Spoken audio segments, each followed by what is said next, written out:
Laisse à Raphaël le temps d'arriver. On me laisse aussi le temps de prendre un peu mon souffle parce que j'ai un chat dans la gorge. Alors peut-être que c'est un problème d'allergie parce que j'ai Émile qui va bientôt prendre ma suite lui aussi. Il a de vrais problèmes de voix. Raphaël peut-être aussi. J'entends. Peut-être un petit peu. Allez, comment tu vas? Bah, ça va. Et toi? Ça va, alors tu es un militant antifasciste, tu as fait campagne lors de la dernière élection présidentielle pour Jean-Luc Mélenchon, un peu assez activement, on peut dire. Ouais, tout à fait. Bon, après, j'ai fait 4 meetings présidentiels. Je suis allé aux 2 de Philippe Poutou et aux 2 aussi de Jean-Luc Mélenchon. Voilà. Et au final, bon, bref, on ne demandera pas pour qui tu as voté. Bref, tu as fait campagne lors de la dernière élection présidentielle, mais tu es candidat à la députation dans la deuxième circonscription du Rhône, en opposition au candidat officiel de la NUPES. Pourquoi? Ouais. C'était une décision pas facile à prendre. Déjà parce que c'est nouveau, c'est-à-dire pour nous, pour moi aussi, c'est la première élection à laquelle je vais participer en tant que candidat. Et puis on était toutes et tous heureux de cette initiative d'unité à gauche, de cette volonté d'imposer une gauche de rupture à la politique de Macron ces 5 prochaines années, et ça passe notamment par des luttes à l'Assemblée nationale. Ça passera aussi évidemment par des mobilisations dans la rue, ça va de soi. Mais si on arrivait à avoir une majorité combative à l'Assemblée, ça n'aurait que plus de poids pour imposer notre politique face à Emmanuel Macron et ce prochain quinquennat. Le souci qu'on a eu, c'est que dans notre circonscription, on a un représentant de la Nouvelle Union Populaire qui s'appelle donc Hubert Julien Laferrière, qui est en fait un ancien du PS, le PS plutôt bien à droite, de Gérard Collomb, qui en 2017 se présente sous la bannière d'Emmanuel Macron, sous la bannière En Marche, qui va se faire élire sous cette bannière-là et qui, pendant 3 années consécutives, va participer au groupe parlementaire La République En Marche, va voter les lois de La République En Marche, dont la loi Asile-Immigration. Donc pour nous, c'était impossible que ça soit notre représentant. Et quand je dis pour nous, c'est pas seulement la jeune garde, seulement moi, c'est-à-dire que on est nombreux et nombreuses à se connaître sur le terrain, notamment sur cette circonscription, avec un quartier de la Croix-Rousse qui est fort de son tissu associatif, militant, politique, etc.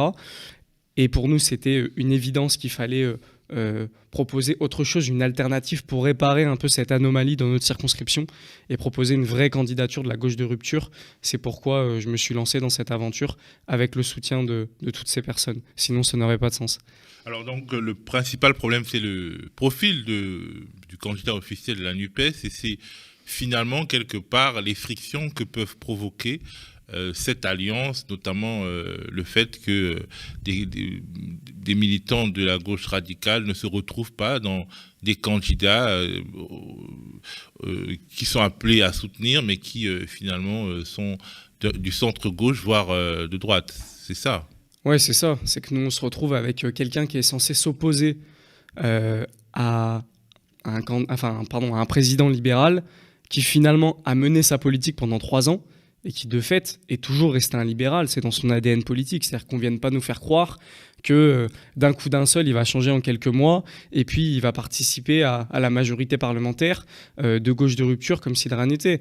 Au bout de combien de temps il va partir, je ne sais pas, quelques mois, quelques années, on n'en sait rien. Quoi qu'il arrive, c'est sûr que c'est quelqu'un qui ne va pas appliquer le programme, puisqu'il ne l'a jamais souhaité, il ne l'a jamais revendiqué. Même tout au long de la campagne présidentielle, il n'a jamais revendiqué le programme qui est l'Avenir en commun, qui est plus ou moins les bases de la Nouvelle Union Populaire. Donc oui, il nous fallait une candidature qui promette et qui, par ses actions au jour le jour, prouve qu'on est capable d'appliquer ce programme-là. En gros, tu as quelque chose, pour dire les choses, tu as un problème avec la NUPES telle qu'elle est construite, c'est-à-dire un arc qui va du PS et qui aurait dû arriver jusqu'au NPA. D'ailleurs, est-ce que tu comprends le choix du NPA de ne pas participer à la NUPES parce que justement le PS notamment il s'y trouve? Ouais, je comprends. Je comprends ce choix du NPA. Et d'ailleurs, le choix du NPA, ça a été de dire que ce parti soutiendrait les candidatures de la Nouvelle Union Populaire qui rentrent dans le cadre de cette gauche de rupture, typiquement des candidats qui s'inscrivaient déjà dans l'Union populaire, on va dire ça comme ça, et tous les candidats libéraux, type ceux qu'on a sur la circonscription, le NPA soutiendrait des candidatures de la gauche de rupture, de la vraie gauche de rupture. C'est pourquoi d'ailleurs le NPA me soutient dans cette candidature. Ensuite, vous savez, ça se joue à un tel niveau, ces accords-là nationaux, qui nous dépassent en fait, nous les militants et militantes de terrain. Et nous, on le sait, c'est que les militants et militantes de terrain de toutes les organisations finalement qui représentent la nouvelle Union populaire étaient déçus de ce candidat, nous, sur notre circonscription. Et ouais, effectivement, après, très sincèrement, nous, on n'est pas dans un esprit revanchard vis-à-vis de la nouvelle Union populaire. On n'y va pas parce qu'on est dégoûté, parce que voilà, on veut une revanche vis-à-vis de cette nouvelle Union populaire, de ces accords-là, pas du tout. On pense que c'est important de s'inscrire dans cette dynamique unitaire et d'imposer cette majorité. Par contre, si nous, les militants et militantes de terrain, les acteurs associatifs, on peut réussir à réparer un peu ces anomalies du fait de ces accords nationaux, eh ben on va tout faire en notre pouvoir pour réparer ces anomalies et imposer une vraie gauche de rupture partout où c'est possible. Si tout le monde fait ça, il n'y aura plus de NUPES. En gros, c'est-à-dire que si les sociaux-libéraux de la nouvelle alliance estiment que là, ils vont pas voter pour des gens trop à gauche et qui vont se reporter sur le candidat macroniste, et que les gens ayant un profil comme le tien se défilent pour une candidature indépendante, finalement, la majorité qu'espère la NUPES, on la verra jamais. Ouais, alors après, tout dépend notre curseur, hein. C'est-à-dire à partir de quel moment on définit un candidat comme social-libéral ou non. C'est complexe. Nous, ce qui était sûr, c'est qu'un candidat qui quand même s'est fait élire sous la bannière En Marche, qui a voté les lois En Marche pendant 3 ans, il n'y avait pas de doute, quoi. Du coup, là, on s'est dit, il faut y aller. Et il y a une chose, c'est que nous, lorsqu'on décide de se présenter aux élections législatives officiellement, c'est lundi.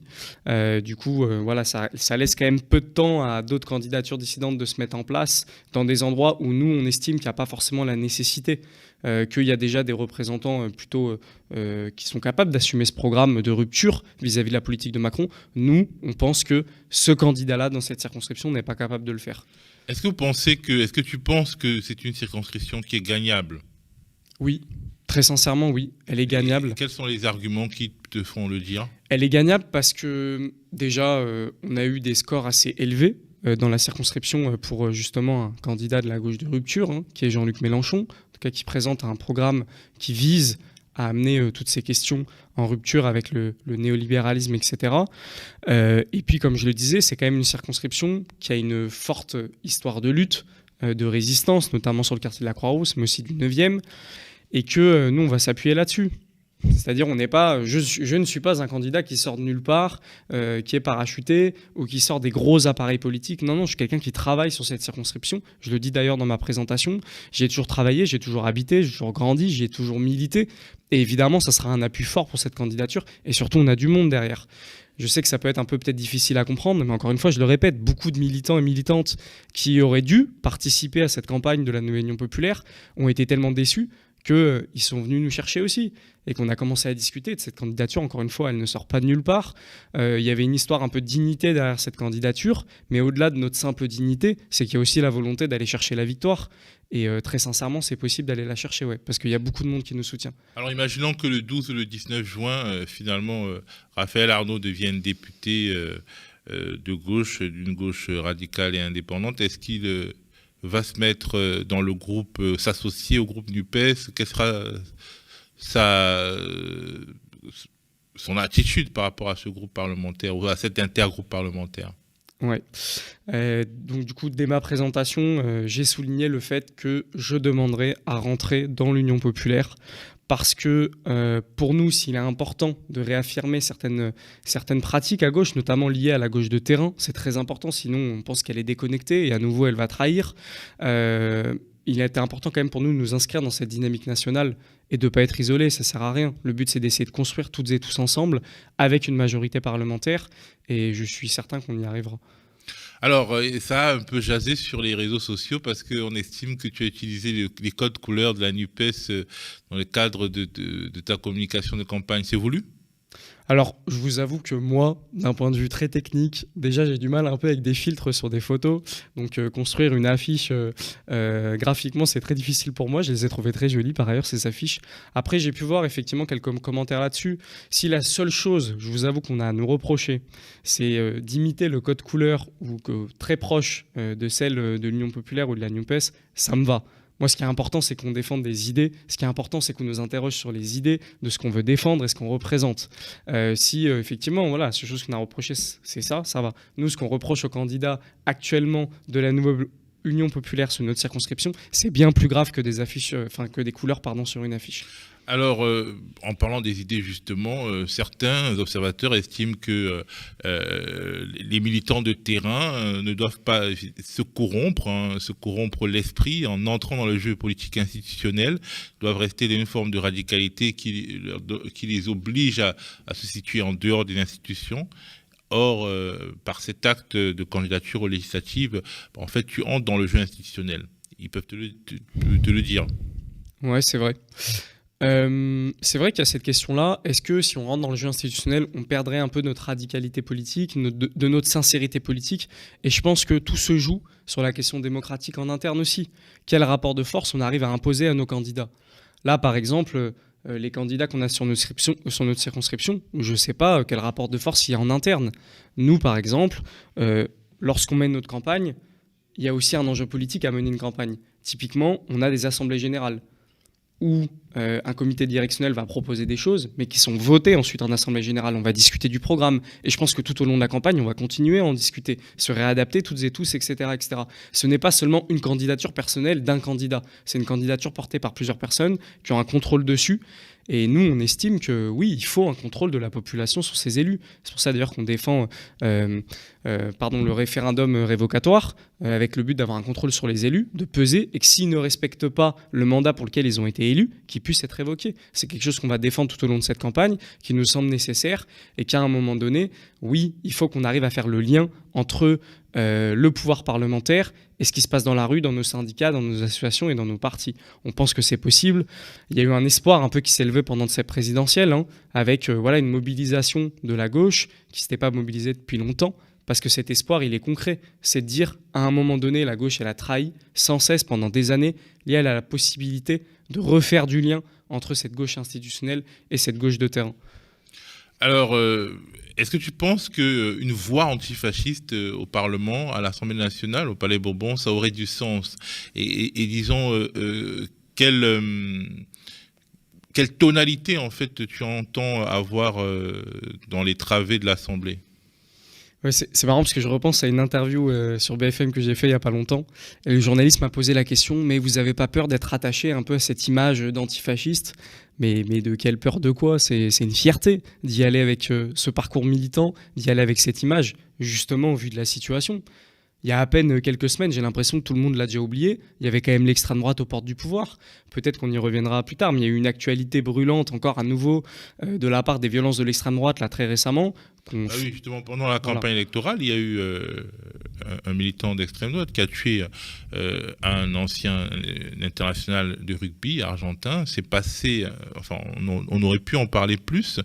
Et ce week-end, il y a eu encore un crime perpétré par quelqu'un qui avait des liens avec la galaxie d'extrême droite en France. On a vu aussi aux États-Unis le terrorisme d'extrême droite qui a semé la mort. Et finalement, on se dit, effectivement, en 2022, peut-être pour des raisons évidentes, il faut être antifasciste, mais on n'a pas l'impression que quelque part ce soit la priorité de ceux qui nous racontent l'actualité, qui ont les plus grands, les plus puissants porte-voix.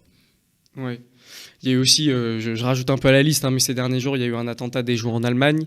Hier, il y a 11 militants d'extrême droite qui ont été arrêtés, notamment pour des questions terroristes. C'est un groupe qui s'appelle Vengeance Patriote. Et des histoires comme ça, on en a toutes les semaines, malheureusement, toutes les semaines. Et effectivement, nos dirigeants politiques, vous savez, Emmanuel Macron, soi-disant le rempart contre l'extrême droite, aucun mot dans les médias, aucune déclaration publique sur le fait que, à quelques semaines de la présidentielle, effectivement, un rugbyman international se fait abattre dans les rues de Paris avec une arme à feu par des militants d'extrême droite. Qui ont des liens objectifs avec Marine Le Pen. Voilà, Peut-être qu'il fallait protéger Marine Le Pen. Etc. Bien sûr, parce que je pense, on va pas se mentir, Emmanuel Macron, ça l'arrange d'avoir l'extrême droite au second tour à chaque fois. Ça l'arrange d'avoir comme opposition des gens qui sont nuls, des gens qui nous font croire qu'ils défendraient le social, alors qu'en fait c'est faux. C'est des candidats qui sont issus des classes bourgeoises, qui défendent les classes bourgeoises. Lorsqu'il y a des mouvements sociaux qui tapent dessus, qui disent qu'on est des preneurs d'otages, etc., à l'inverse, d'avoir une majorité combative, d'avoir une opposition de gauche véritablement en rupture avec les politiques libérales, ça le ferait nettement plus peur et ça le ferait nettement moins rigoler. Donc oui, quelque part, ça l'arrange. Il joue un jeu trouble entre le fait qu'au second tour, là, tout à coup, il sonne l'alarme parce que oui, il y a un risque que Marine Le Pen passe. N'empêche que pendant 5 ans, il ne s'est rien passé. Et on peut être quasiment sûr, on peut parier sur le fait qu'il ne se passe rien. Il n'y a encore eu aucune déclaration sur le fait, tu l'as rappelé il y a quelques instants, il y a quelques jours, un homme est à nouveau tué par un militant d'extrême droite dans les rues de Paris, à nouveau avec une arme à feu, toujours aucune déclaration. Ils en ont rien à fiche. Donc oui, nous, qui connaissons le terrain, qui les connaissons, qui arrivons à suivre un peu l'actualité de l'extrême droite, je pense que ça a toute sa nécessité d'aller amener ça dans le débat public, notamment dans un Parlement, et de discuter de toutes ces problématiques-là qui cherchent à cacher. Alors, il y a un fait, c'est que Marine Le Pen, son électorat est constitué de personnes qui te ressemblent, de personnes souvent jeunes. Comment ça se fait et comment justement comment renouveler en fait les pratiques de l'antifascisme pour faire baisser le vote Rassemblement National, le vote d'extrême droite, le vote Reconquête au sein de la jeunesse. Alors c'est plus un vote Rassemblement National qu'un vote Reconquête, mais comment justement, pourquoi on se retrouve avec des jeunes qui votent quand même pour une partie significative pour le Rassemblement National, et comment combattre cette tendance? Je pense qu'il y a plusieurs raisons qui expliquent ce vote pour Marine Le Pen. Déjà, le fait que pendant des années, on a une gauche quand même qui a trahi, qui ne nous représentait plus. Déjà parce qu'il y avait très peu de travailleurs et travailleuses, c'est tout bête. Moi, je travaille, je suis payé au SMIC. J'arrive dans cette élection, je ne sais pas combien il y a de travailleurs et travailleuses qui se présentent. Je pense très peu, en tout cas, qui peuvent accéder à l'Assemblée nationale. Donc déjà, ça, il y a ce premier combat, c'est la question de la représentativité. Et ça a tout son sens, ça a toute son importance, parce que au-delà de juste une histoire de représentation, c'est qu'au bout d'un moment, nous, on sait ce que c'est. Quand on nous parle de blocage des prix, on sait ce que c'est que l'augmentation de l'essence, on sait ce que c'est que l'augmentation du SMIC. Ça nous parle parce que ça nous touche directement, déjà. Donc il était important, je pense, qu'à un moment donné, la gauche réaffirme la défense des classes populaires, mais vraiment, véritablement, pas une gauche qui trahit, comme François Hollande et compagnie, qui nous ont mis cher pendant 5 ans, qui ont participé à cette montée de l'extrême droite. Et la deuxième chose quand même très importante, c'est la question du racisme. C'est-à-dire qu'aujourd'hui, en France, le racisme, ça paraît normal. Là, il y a encore un débat sur le burkini qui devient central, alors que, mon Dieu, il y en a des choses à défendre dans cette société. Voilà, la question du racisme, je pense qu'elle est centrale et qu'il va falloir prendre à bras-le-corps, plutôt que cette gauche qui est fuyante, qui essaye d'éviter le débat, voire même qui justifie les thèses racistes amenées par des groupuscules comme Génération Identitaire, etc., islamophobes. Nous, le combat, ça va être tout simplement de combattre le racisme. Et je pense que plutôt de se cacher et de faire comme si ça n'existait pas, ou voire même de valider ces thèses racistes, il faut y aller. Et il faut combattre ces idées racistes, les faire reculer. Et petit à petit, forcément, ça va dégager de l'espace pour nos idées, pour notre camp politique, et réaffirmer quelque chose de fort face à Marine Le Pen. Je pense qu'on ne peut pas être faible face à l'extrême droite. Je pense qu'il faut être fort, affirmer nos convictions, les regarder droit dans les yeux et dire on n'a pas peur. Ouais, on est antiraciste. Ouais, on est pour la régularisation des sans-papiers. Oui, on va combattre les violences policières et toutes les autres exactions racistes. Merci Raphaël Arnaud, militant antifasciste et candidat à la députation dans la 2e circonscription du Rhône. C'est quelles villes qui sont concernées? Alors du coup, c'est à Lyon. C'est du coup le 9e arrondissement dans lequel il y a la Duchère, il y a Vèze, il y a Saint-Rambert, la Croix-Rousse qui comporte le 1er arrondissement et le 4e arrondissement, notamment avec les pentes, très fort de son caractère associatif et politique. Et il y a toute la partie presqu'île, du coup de Cordeliers jusqu'à Perrache. Voilà, rendez-vous, oui. Juste un petit détail, si je peux me permettre, parce que vous m'avez présenté comme ça au début, comme porte-parole de la Jeune Garde. Du coup, j'ai quitté mon poste, ma fonction de porte-parole à partir du moment où je me suis présenté à cette élection. Ok, rendez-vous le 12 et le 19 juin si vous voulez voter pour un jeune antifasciste et lui donner un porte-voix qui lui permettra de s'exprimer à l'Assemblée nationale au Palais Bourbon.